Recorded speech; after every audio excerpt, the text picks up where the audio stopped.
Olá! Tudo bem com vocês? Como é que está o coração aí? Tá melhor?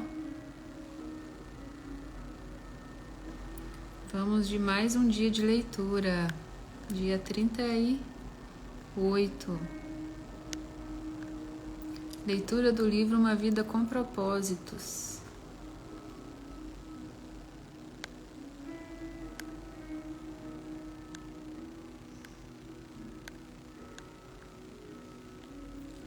Uma vida com propósitos. O que você tem feito da sua vida?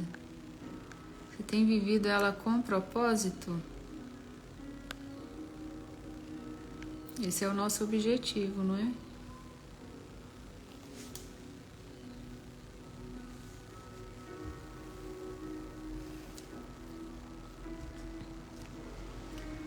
Bom, que bom que a gente tem continuado aqui com esse desafio. Que bom que ele ainda não acabou.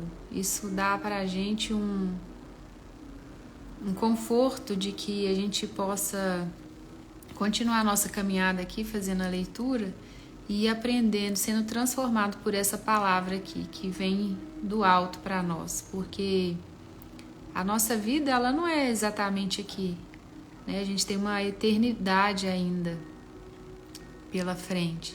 Aqui é apenas uma passagem, né? É um treinamento, é um teste.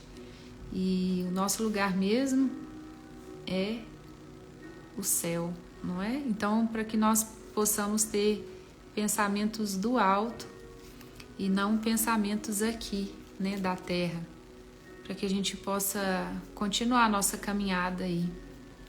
E Laiane, já aquietou o coração? Eu estava falando aqui que o Senhor, ele não dorme, né? Ele nunca perdeu o seu trono, então a gente tem que lançar sobre ele toda a nossa confiança, né? E crer que ele tem o controle de todas as coisas. E nós vamos continuar aqui até o final. São 40 dias, mas temos 2 de brinde. Então hoje 38 e vamos até o 42, para a gente finalizar aí com louvor e com recompensa, né? Porque aquilo que a gente se propõe a fazer, se a gente não faz como foi determinado, o nosso cérebro, ele faz o quê? Ele fica nos acusando. Ah, você não terminou isso, você não terminou aquilo. Então a gente precisa o quê? Terminar, finalizar, passar a régua, não é? Para que a gente possa gerar esse sentimento de recompensa em nós, onde a gente inicia e a gente também termina. Terminar o livro, né? Porque logo começarão outros e a gente não pode parar. Vamos lá, dia 38. Tornando-se um cristão com excelência. Jesus disse aos seus seguidores: vão pelo mundo todo e contem a todos as boas novas. Está em Mateus 16:15. E tratando agora, né, nesse momento que a gente passou, o nosso encargo, ele aumentou. A gente tem que correr mais, né, agora, porque se nós somos, né, aqueles filhos que despertaram, nós temos aí metade desses outros filhos para que a gente possa ganhar eles para Cristo. A gente pensa que agora acabou, a eleição está definida, mas é agora que a gente inicia, né, nosso trabalho, principalmente. Não que seja agora, mas que um senso de urgência seja colocado em nós para que a gente possa correr atrás, né, dessas pessoas que ainda estão com essa visão, né, espiritual aí embaçada. E cabe a nós, né, em responsabilidade, levar a palavra, né, levar as boas novas para essas pessoas, para que elas se despertem, assim como nós fomos alcançados. E em gratidão, né, nós fazemos isso por elas. Em Salmo 67:2 diz: assim saberemos por onde Ele quer que nós andemos. Assim todas as nações conhecerão a sua salvação. A grande comissão é sua incumbência. você tem uma escolha a fazer: ou se torna um cristão com excelência ou um cristão relapso. Cristãos relapsos buscam principalmente a satisfação pessoal. Eles estão salvos, mas são egoístas. Gostam de comparecer às reuniões de louvor e aos seminários edificantes. No entanto, você jamais os encontrará em uma conferência sobre missões, porque não estão interessados. As orações deles concentram-se nas próprias necessidades e pedidos de bênçãos e de felicidade. É a fé do eu primeiro. Como Deus pode tornar minha vida mais confortável? Eles querem usar Deus para os seus propósitos, em vez de serem usados por Deus para os propósitos dele. E aqui todas as vezes a gente repete, né, que o propósito que Deus colocou em nós, ele já fala, né? Já falei a resposta. É Deus quem coloca o propósito em nós. Não eu que escolho um propósito para minha vida. Isso tem que ficar claro. Quando Deus nos faz, Ele coloca em nós o propósito dele, né? Não somos nós, não é para egoísmo nosso, né? Viver a nossa própria vida à nossa maneira. É para Ele, é para o reino, né? É para alcançar vidas, é para alcançar pessoas e crescer nessa cidade, né, do reino, que vai ser implantada ainda, né, quando a nova Jerusalém descer. Os cristãos com excelência, em contrapartida, sabem que foram salvos para servir e feitos para uma missão. Eles estão ávidos para receber uma missão pessoal e se entusiasmam com o privilégio de serem usados por Deus. Os cristãos com excelência são as únicas pessoas totalmente vivas neste planeta. Sua alegria, confiança e entusiasmo contagiam, porque sabem que são importantes. Acordam a cada manhã na expectativa de que Deus opere por meio deles, de novas maneiras. Que tipo de cristão você quer ser? Deus nos convida para participar da mais magnífica, ampla, diversificada e importante causa da história, o reino. A história é a história de Deus. Ele está formando sua família para a eternidade. Nada é mais importante nem mais duradouro. No livro de Apocalipse, descobrimos que a missão global de Deus será realizada.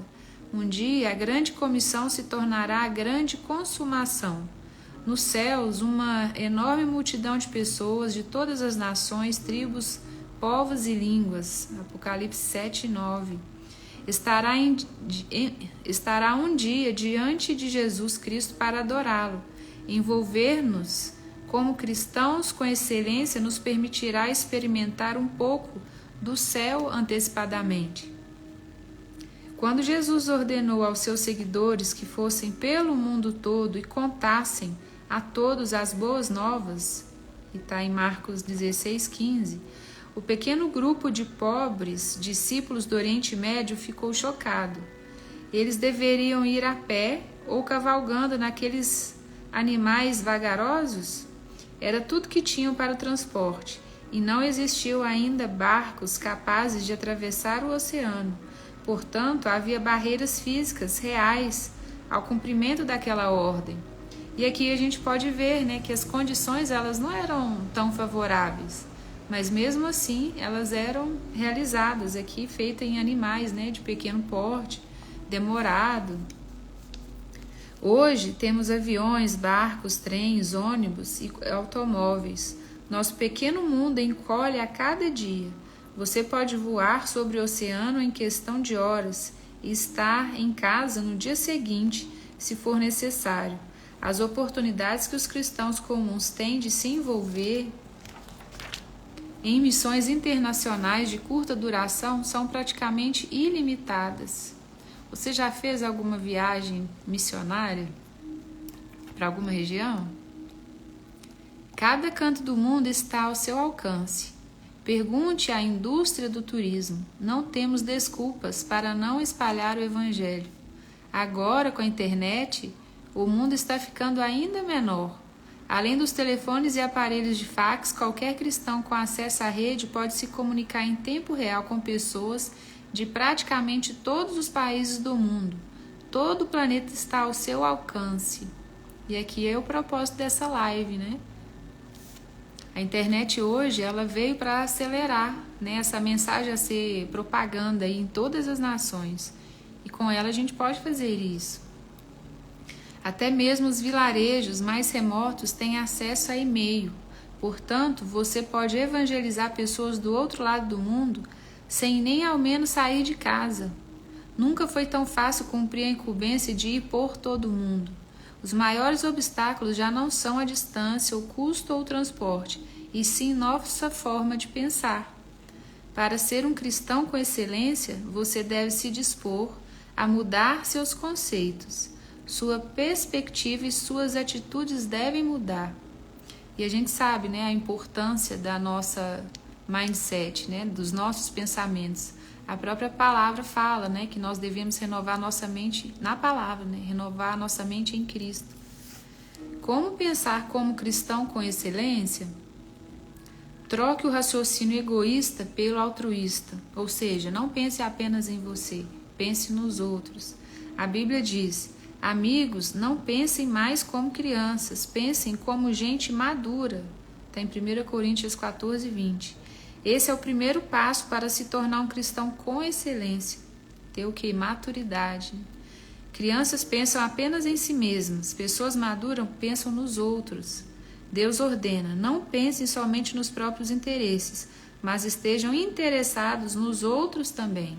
Está em Filipenses 2,4. É claro que essa é uma mudança de mentalidade difícil de ser realizada, pois somos naturalmente egocêntricos e quase toda a publicidade hoje nos incentiva a pensar em nós mesmos. A única forma de alterar esse padrão é nos tornarmos dependentes de Deus a cada momento. Felizmente, Ele não nos deixa lutar sozinhos. Deus nos deu o seu Espírito. Por isso, não pensamos como pensam as outras pessoas deste mundo. Está em 1 Coríntios 2, 12. E aqui quando ele fala, né, que Deus não nos deixa sozinho, né, que o Espírito nos ajuda, até em nossas orações, né? O Espírito Santo, ele nos ajuda, porque muitas vezes, né, a palavra vai dizer que nós não sabemos orar como convém, que o Espírito Santo, ele ora por nós, ele intercede por nós. E aqui da mesma forma, né, fala que o Espírito, ele nos ajuda a pensar, a ter essa maneira de pensar, né, os pensamentos do alto. Comece pedindo ao Espírito Santo que o ajude a pensar nas necessidades espirituais dos não cristãos, toda vez que for falar com um deles. Com a prática, você poderá desenvolver o hábito de orar silenciosamente, nada além de um sussurro, pela pessoa com quem vai se encontrar. Diga: Pai, ajuda-me a compreender o que está impedindo essa pessoa de te conhecer. E agora, né, com esses números que nós vimos agora nas eleições, a gente sabe que o quê? 50% da população, né, pelo menos do nosso Brasil, ela não conhece essa verdade. Por quê? A verdade... você não me está falando de política? Não, eu estou falando da verdade, eu estou falando da palavra. E a palavra é a verdade. Então, se 50% escolhe um candidato e 50% escolhe o outro, 50% deles conhece a verdade. E cabe a nós, então, interceder por esses outros 50%.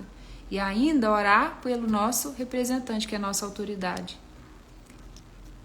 Em 1 Timóteo, né, vai dizer que nós temos esse encargo de orar pelos nossos representantes, pelas autoridades, porque todas as autoridades são instituídas por Deus. E se Deus permitiu, porque tudo que acontece, né, já aconteceu, tudo que acontece aqui na Terra já aconteceu, né, nas regiões celestiais, Deus já sabe de tudo, e tudo acontece com a permissão dele. Então, se ele perdi a palavra, se ele concordou, existe propósito em tudo, não é? Permitiu. Seu objetivo é verificar onde os outros se encontram na jornada espiritual, fazendo então todo o possível para levá-los a conhecer a Cristo. Você aprende a fazer isso adotando o método de Paulo. Não penso no que seria bom para mim, e sim no que poderia ser bom para muitas pessoas, de modo que possam ser salvas. É isso, permitiu, Dona Stefânia. Está em 1 Coríntios 10, 33. Antes, né, do final, né, do fechamento das eleições, a gente sabia que iria existir um avivamento, né, através da igreja, onde essa igreja ela tinha que se tornar, ficar em unidade, né, se arrepender dos pecados, orar uns pelos outros, e eu creio que foi feito isso. E agora a gente teve aí a colheita, né, onde foi revelado e mostrado como estão, né, como está a mentalidade dessas pessoas. E agora a gente viu estatisticamente, né, numeralmente aí, né, numerologicamente, que 50% da população ainda não tem a revelação de quem é Cristo. E eles estão enganados, às vezes eles estão até com uma motivação aparentemente certa, mas estão com o endereço errado. Ah, mas é o amor, não sei de onde eles estão tirando isso, essas narrativas, né, que a gente ouve deles, mas a verdade é que eles estão enganados, eles estão encantados, né, é espírito de encantamento. Então, nós temos aí 50% da população brasileira de que precisa o quê? Receber a revelação aqui das boas novas. E nós somos essas pessoas que temos que levar essa mensagem.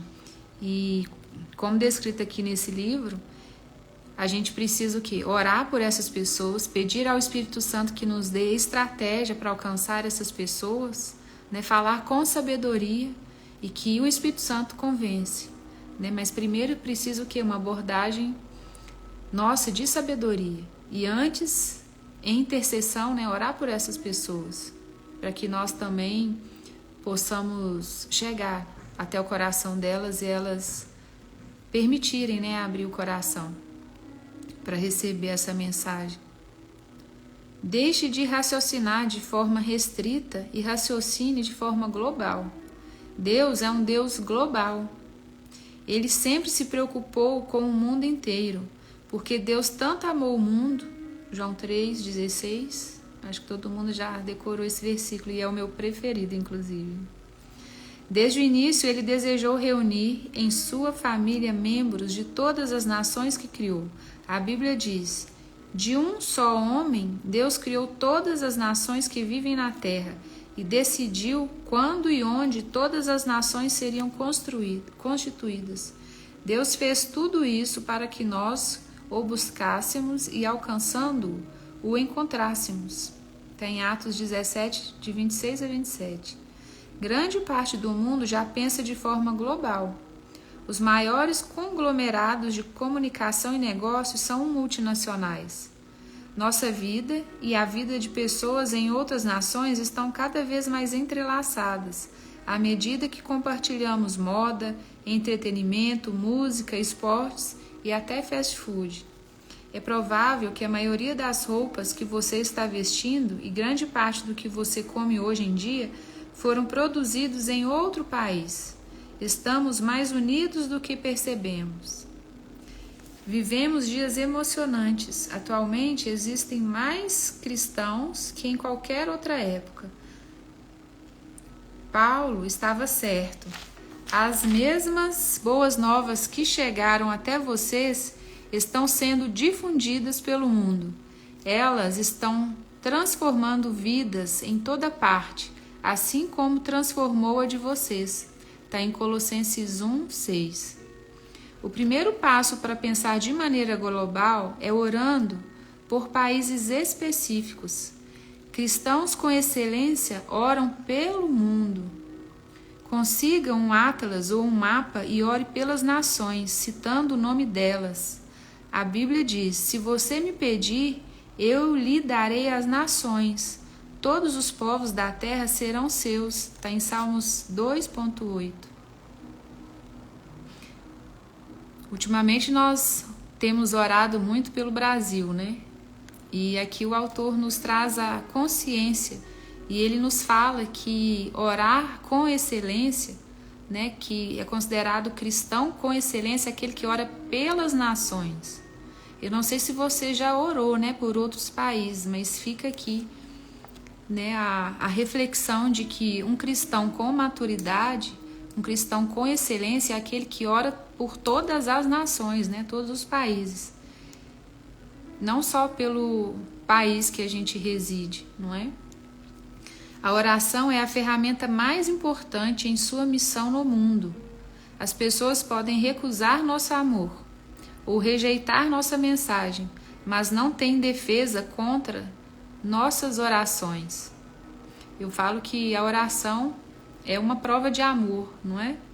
Porque a pessoa ela pode até nem saber que você ali está orando por ela, mas a sua intercessão, né, está ali conectada a ela.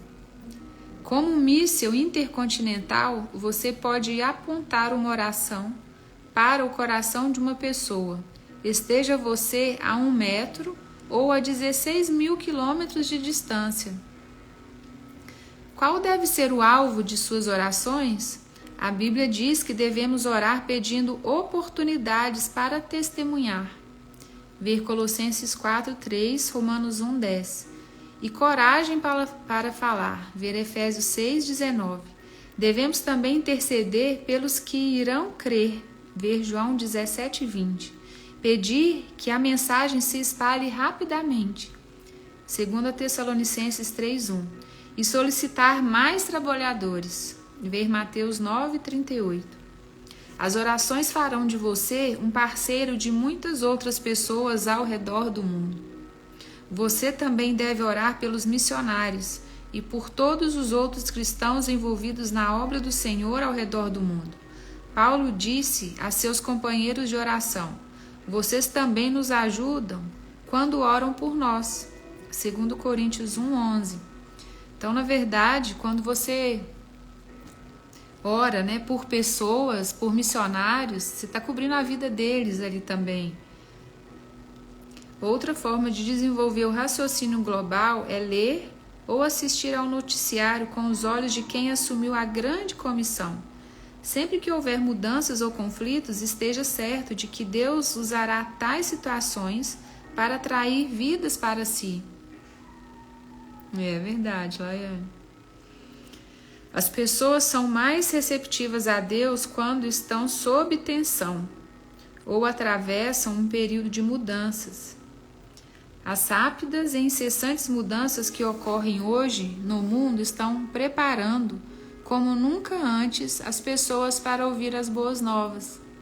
É aquela história, né? Se está tudo fácil, se está tudo bom, se está tudo em abundância, eu acabo diminuindo a minha busca por Deus, as minhas orações, porque eu estou ali aparentemente completa, mas a gente sabe, né, que a plenitude ela só vem com a presença do Senhor. A melhor maneira de começar a pensar de modo global é participando de algum projeto missionário de curto prazo em outro país. Nada substitui a participação ativa na vida real em outra cultura. Pare de estudar e discutir sobre sua missão e comece logo a realizá-la. Desafio você a ir até o fim. Em Atos 1:8, Jesus estabelece um padrão para nosso envolvimento. Vocês serão minhas testemunhas em Jerusalém, em toda a Judéia e Samaria, e até os confins da terra. Está em Atos 1:8. Seus seguidores teriam de alcançar sua comunidade, Jerusalém, seu país, Judéia, outras culturas, Samaria, e outras nações até os confins da terra. Observe que nossa comissão é simultânea, não consecutiva. Embora nem todos tenham o dom de missões, todo cristão é chamado a participar de uma missão relacionada com os 4 grupos, de alguma forma. Você é um cristão nos moldes de Atos 1:8? E aqui ele tem falado, né, em relação a outras nações, mas aí a gente pode pensar, qual é a necessidade aí do seu bairro, da sua própria cidade, né, da comunidade em que você vive?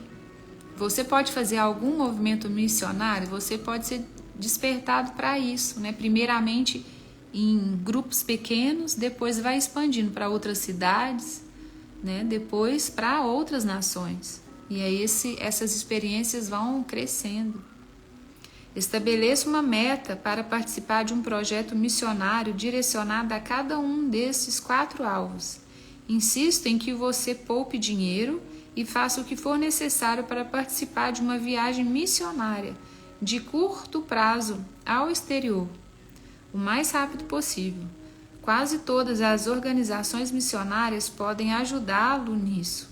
Essa experiência aumentará seu amor, ampliará sua visão, aumentará sua fé, aprofundará seu sentimento de compaixão e o encherá de alegria como nunca antes.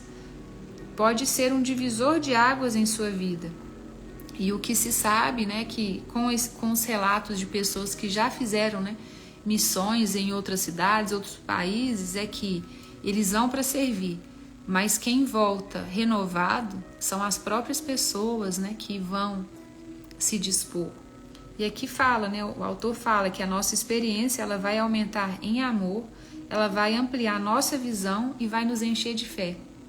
Porque se a gente muitas vezes tem problemas e a gente começa a fazer essa missão e a gente começa a ver e ser confrontado, né, por pessoas que têm tão menos, né, que nós e que as nossas necessidades acabam sendo pequenas e acabamos sendo constrangidos, né, em fé pelo estilo de vida que elas vivem, né, mesmo na ausência, na falta, elas conseguem passar aquilo para nós, né, edificar a nossa fé, mostrando que muitas vezes a gente sofre por muito pouco.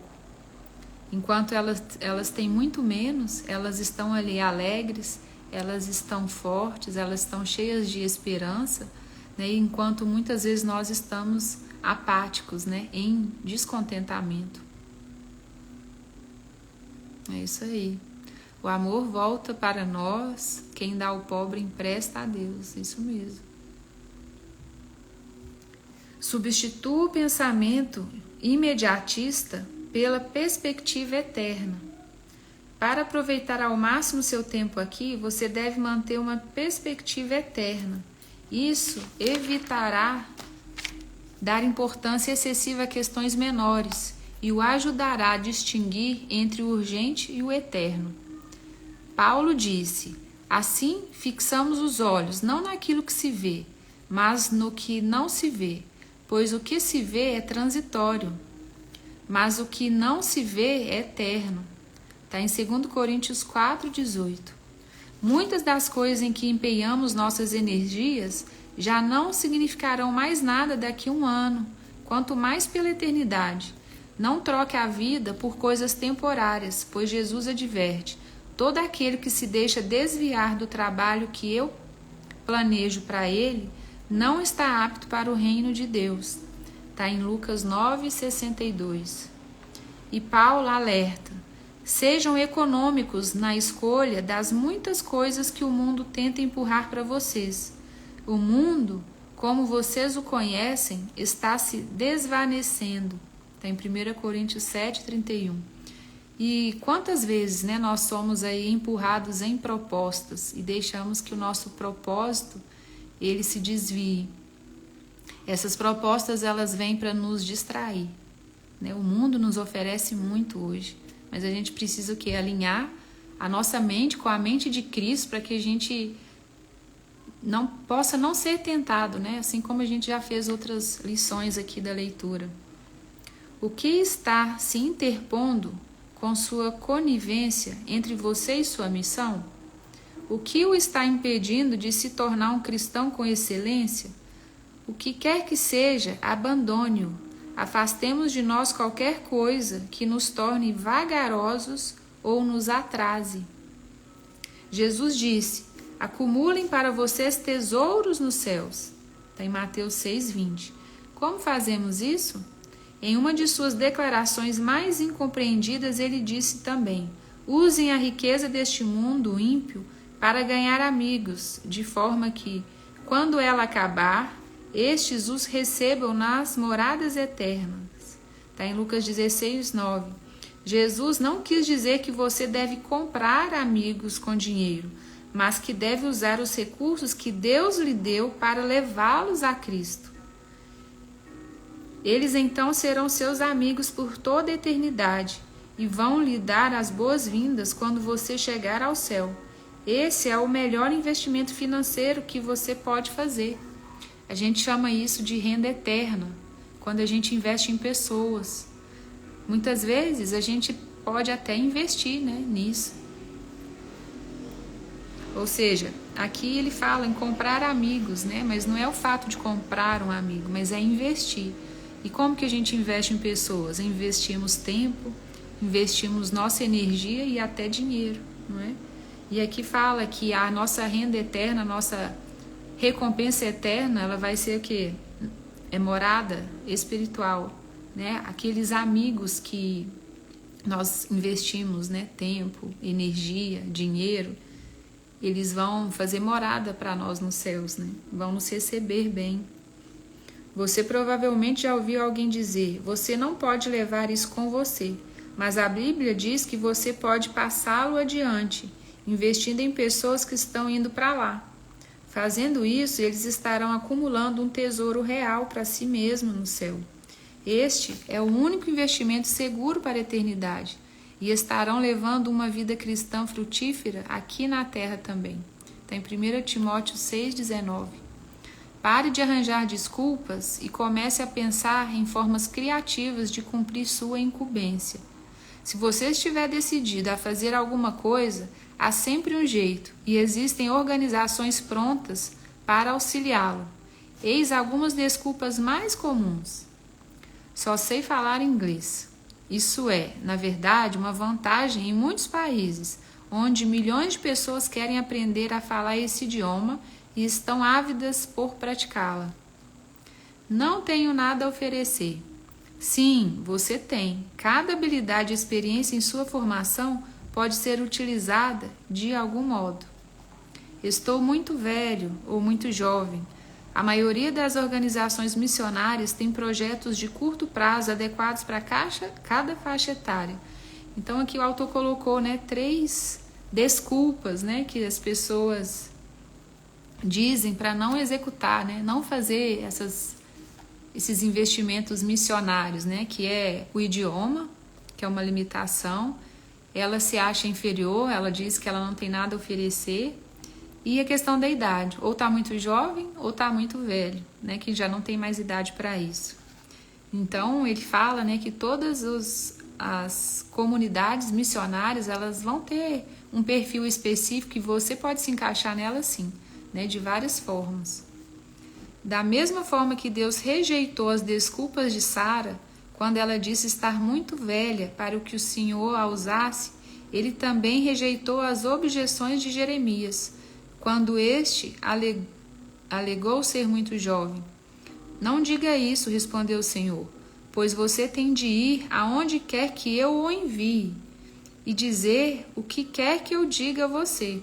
Não tenha medo do povo, pois eu estarei com você e cuidarei de você. Está em Jeremias 1, de 7 a 8. E que incentivo maior, quando Deus fala para Jeremias: vai que eu estou com você.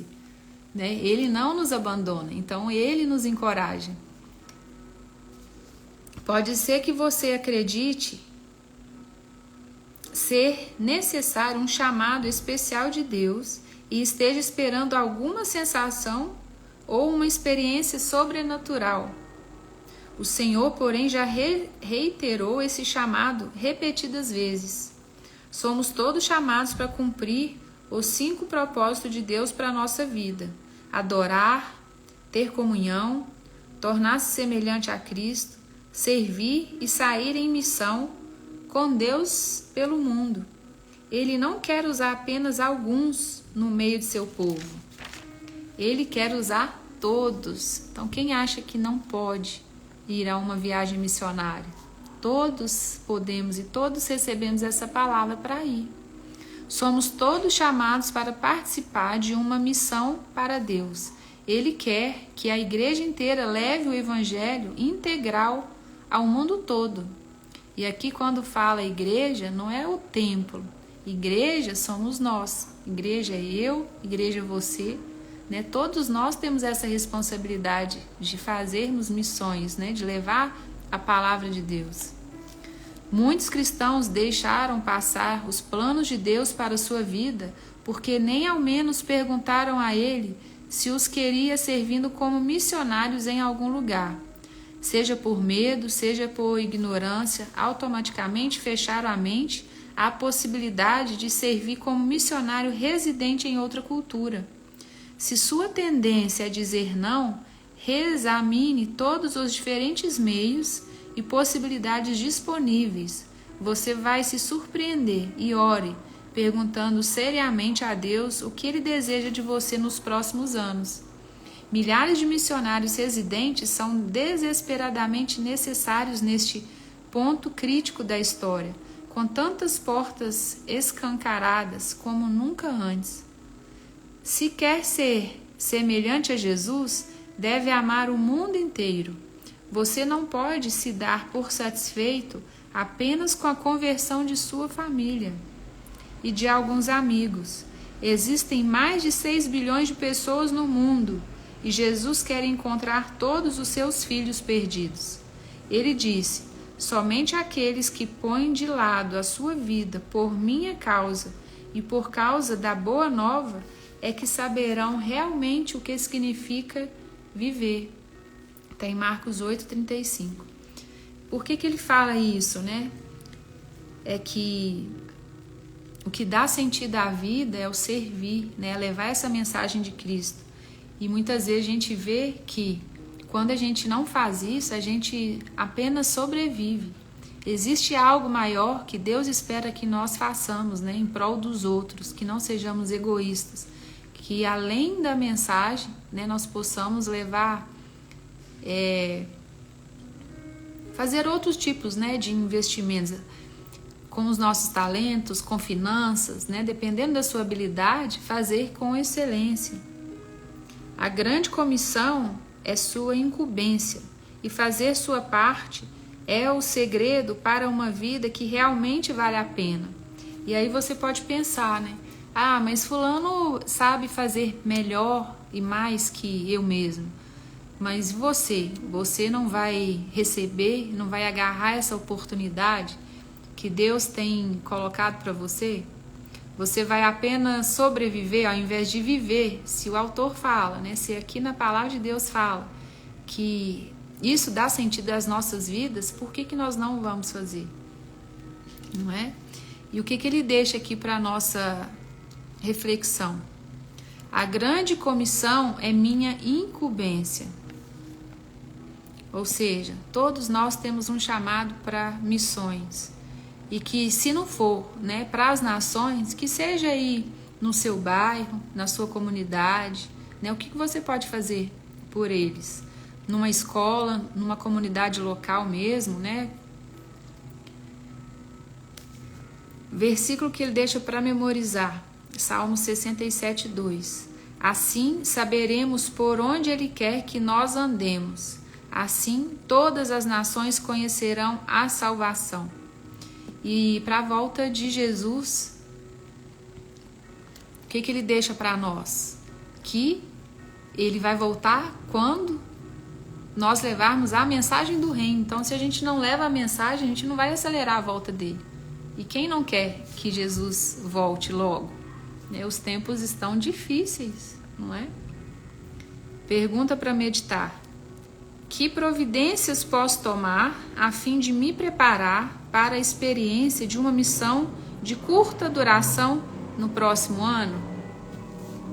E aqui, eu nem digo próximo ano, eu digo neste ano, porque falta um pouco mais de 60 dias, né, para o ano acabar. Então, a gente pode fazer missões ainda esse ano. O que se você pode fazer na sua comunidade, no seu bairro, na sua cidade, para que você possa ver e transbordar, né, de Deus? Pode ser você levar donativos, né, levar comida, levar refeição, doação de roupas, né, comprar algo específico, compra de medicamentos, né? Você pode fazer uma pesquisa, pode ir numa escola, né? Uma escola que está desprovida, né, de algo, ou até em uma comunidade mesmo, né? O que essas pessoas têm necessidade? Porque a gente sabe, né, que aquilo que a gente oferece, a gente recebe de volta em a 30, a 60, a 100 por um. E como a gente cresce com essas experiências, né? E Deus espera isso de nós, que nós façamos para o outro, não só por nós, não só pela nossa família, mas que seja uma extensão, né? Que seja feito para fora, porque afinal igreja é para fora. Muitas vezes a gente acha que a igreja é ali no fechadinho, no templo, nas paredes, mas igreja é chamados para fora. E é fora que a gente vai exercer, né, essas missões. Então, pensando aí, né, nesses números nossos que a gente acabou de passar por essas eleições, a gente viu que 50% dessas pessoas estão enganadas, elas não conhecem exatamente a verdade. Elas acham que conhecem, mas a verdade é uma só. Então, nós temos aí 50% da população que precisa receber uma mensagem de boas novas e que nesse tempo, né, a gente possa propagar apenas essas boas novas para que essas pessoas tenham uma vida transformada e a vida dessas pessoas seja encorajada, né, com esperança, com amor, com visão, né, e com a própria palavra que nos dá direção, né, nos dá entendimento, nos dá clareza, nos dá pertencimento, nos dá propósito, para que a gente tenha dias bons. Né? Eu não sei vocês, mas eu demorei 24 horas para me restabelecer. E a gente precisa da palavra, não é?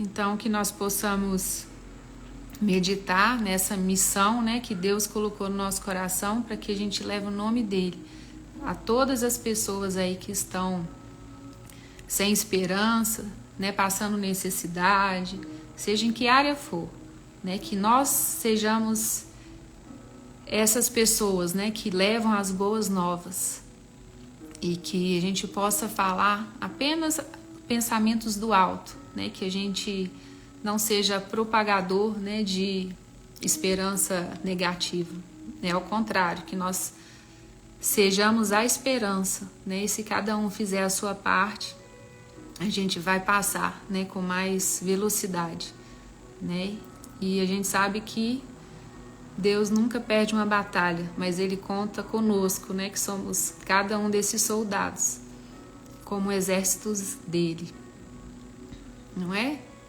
E não vamos parar, vamos avançar. Ele está no trono, Ele sabe de todas as coisas. Romanos 8, 28 vai dizer que tudo coopera para o bem daqueles que amam a Deus. Eu amo a Deus e você? Nós amamos também, não é? Então tudo vai cooperar para o nosso bem, porque Ele permitiu todas as coisas, Ele está sentado no trono, Ele sabe de todas as coisas e Ele vai nos dar a direção de tudo. Então, mesmo nos vales, no deserto, Ele passa conosco. Vamos apenas segurar na mão dele, né, para que a gente possa passar com Ele, né, nesse processo e que a gente passe bem, com esperança, porque Ele é a nossa esperança. Amém? Amém. Glória a Deus. Obrigada por vocês estarem aqui comigo hoje, me fortalecendo e que nós possamos levar a palavra, né, de esperança para todos. É um desejo de Deus para nós. E quando a gente faz isso, nós somos retroalimentados, né? E eu passando aqui para vocês, eu me alimento de vocês também. Então é uma troca. E obrigado por vocês estarem aqui hoje. E amanhã Vamos para o dia 39. Um beijo para vocês, fiquem com Deus. Carol, Laiane, minha mãezinha, como é bom ver a senhora aqui, mãe. Te amo, viu? Obrigada por estarem aí comigo. Um beijo. E juntos somos mais fortes. Um beijo para todos. Tchau, tchau. E fiquem bem, viu? O Senhor é a nossa justiça. Eu creio. Muitas vezes a gente se abala porque os princípios da justiça estão muito arraigados em nós. E a justiça, ele é um dos meus valores. Então, por isso a gente fica mais sensível, né? Quando a gente não vê ela se cumprindo. Mas Deus é conosco. Um beijo.